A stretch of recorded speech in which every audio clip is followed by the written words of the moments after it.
Doctor কই, doctor কই? কে আসছে? ফি কিন্তু 300, কম হবে না? বেটা কি 300? এক সপ্তাহের ওষুধ দিছো, খাওয়ার কোনো কাম হয় নাই, আবার কো 300। তাড়াতাড়ি ওষুধ, ভালো ওষুধ দিলে দিবি, না দিলে বেটা চেয়ার থেকে বিদায় হয়ে যাবি। ও কাকা, আপনি প্লিজ বসুন, শান্ত হন প্লিজ কাকা, বসুন বসুন। ও বই নাই, আমার টাকা ফেরত দাও। 300 টাকা ইয়ের আগের বার দিয়েছে, বইলেই তুমি খালি ফিস তো ওষুধে কোনো কাজেই লাগে না। কাকা আপনি বসুন, শান্ত হন। আর ফি ফেরত দেওয়া এটা তো আমাদের আসলে রুলস এর মধ্যে যায় না। আর আপনার টাকা দিয়ে আসলে আমি মানে ইলিশ মাছ কিনে তেলে মাঝে দিয়ে খেয়ে ফেলেছি। তুমি আমার টাকা ইলিশ মাছ কিনে খাও, আর আমি ওষুধ কিনে খাইতে পারি না। তুমি কি মনে করছো চান্দু? কাকা আপনি শান্ত হন, আমি নতুন করে আবার সুন্দর করে ওষুধ দিতে আছি।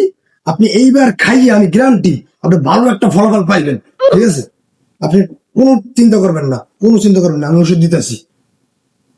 শালার বইরা তোর এমন ওষুধ দিমু একবার উপরে চলে যাবি, আমার বাসলেই বিটাই দেও না তুই। শুনে, এই ওষুধগুলা খুব নিয়ম মান্য খাইবেন, আর নামাজ কালাম পড়বেন, ঠিক আছে? আর পরান্ডায় যা যে সময় খাইতে মন চায় খাইয়ে, ঠিক আছে? ভালো থেকে না। আর কোনদিনও হবে না